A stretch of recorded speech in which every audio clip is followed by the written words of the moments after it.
6. I'm sorry, Coach. I know you're a Blue Jays guy, but I am now firmly in the Mariners camp. Blue Jays looking Wow. Because of Big Dumper. Well, that and I like George Kirby a lot. Blue Jays looking to even the series right after first things first, ALCS. Game 2 next on Fox and FS1. You can say right here. Back to the gridiron. Bake Show out here cooking. Heisman moment, even though he already has a Heisman. 3rd and 14 with the Bucs only up 1. Baker converts. Bucs score. Tez flips. Baker serenaded with MVP chants. Here he is after the game. When you had that epic run and the chance MVP, start rating it, how does it make you feel? It's week 6, so got a big one next week. So it's awesome to have the support. Don't get me wrong, but we're just getting started. Did you feel the building shake? Feel the building shake? It did. You did? I did not. Was there an Let's all earthquake settle or down something? a little bit, man. The The building shit. Got a pirate ship. Shoot out cannonballs. Baker this season, 5-1. That's tied for first. Total yards, he's 4th, 280.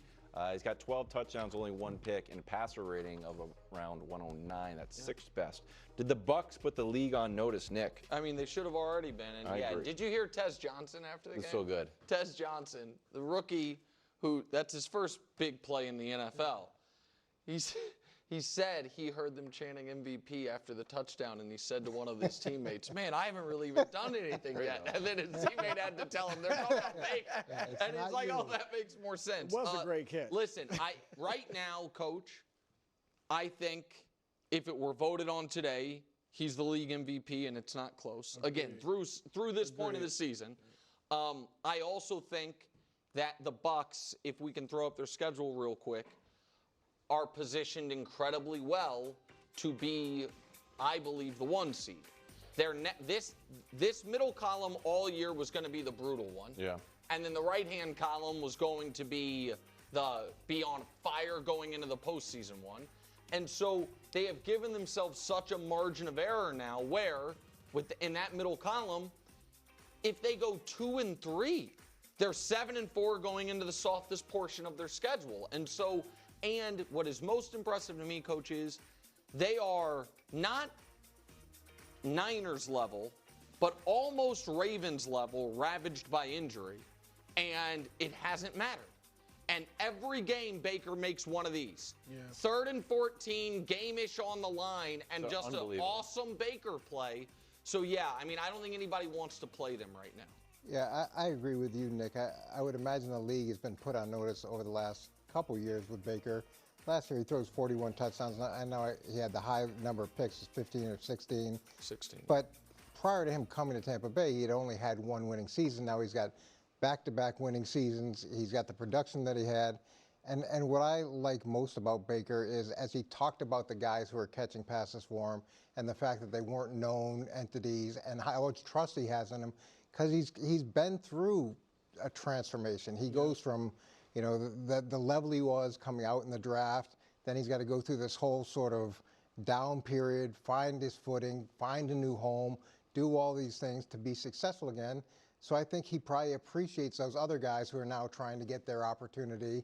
And instead of looking at it as like, oh, I'm playing with these guys that, aren't what maybe I'm used to, it's like, yeah, they can step up just like I had the ability to step up after people doubted me.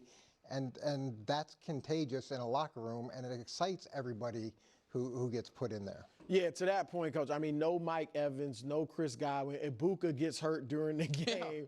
6 starters on offense. Yeah. Bucky Irvin's out. 6 starters on offense are out, and they keep winning. So, look, I don't think beating San Francisco, as banged up as they are and lost Fred Warner, is like puts the league on notice. Next week, when they play Detroit, if they beat Detroit, that, especially Detroit coming off a bad loss, that'll put the league on notice that, okay, they could win the NFC. And then when you factor in they're going to get some of these guys back, too, that are injured, they're looking great. And I agree, Baker right now is clearly them. I do have concerns, though. What hurt him in Cleveland is he eventually got hurt, and then he played hurt.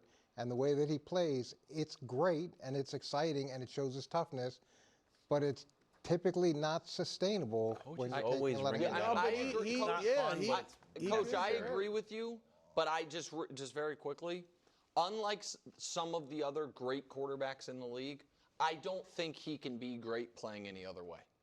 You know, like this is, I just think, and Well, Baker, he wouldn't have made that play. And so listen, he has an incredibly strong arm, but he is undersized. He's not super fast. His toughness, and I know this sounds corny, but like it factor is what makes him him. So I don't think he can dial that back. You're right, it's risky. You just want him to be great without being reckless. Yeah, no, that's fair. All right, talk about the Cowboys in Carolina. Brew, Rico Dowdle warned you all week. Former Cowboy goes for 239 total yards from scrimmage, 183 on the ground. Dak had 3 TDs, but it wasn't enough. Here's Dowdle and Dak. Take a listen.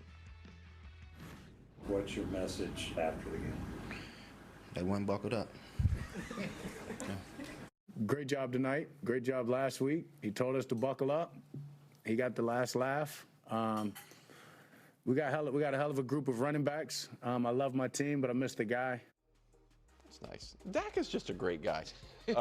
Here's your report card. We were talking about the potential to have 3 straight A games, but the Cowboys came up short. What grade are you giving Dallas this week? Wiles, what people like about my grading is I grade on a curve. But where did you get that data from? Where is that coming Well, from? it's out there. All right, it's out there. Yeah, that's right. If you're not the sharpest knife in the drawer, I don't expect you to write like Shakespeare. Okay?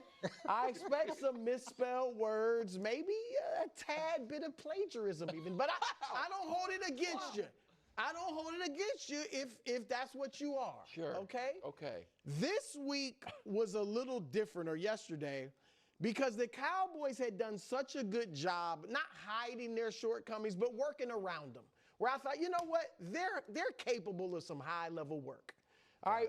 And as that game progressed, I realized, you know what?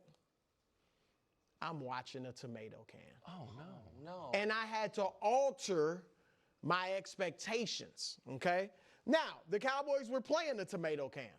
And I know they've played some decent games this year, but still, they are a tomato can in my book until further notice, the Carolina Panthers.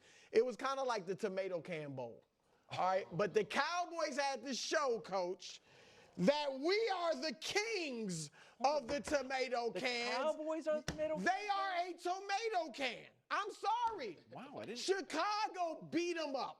They've beaten the 2 New York teams. They did tie my Packers somehow, some way. But that's what made me think, oh, maybe they could do something.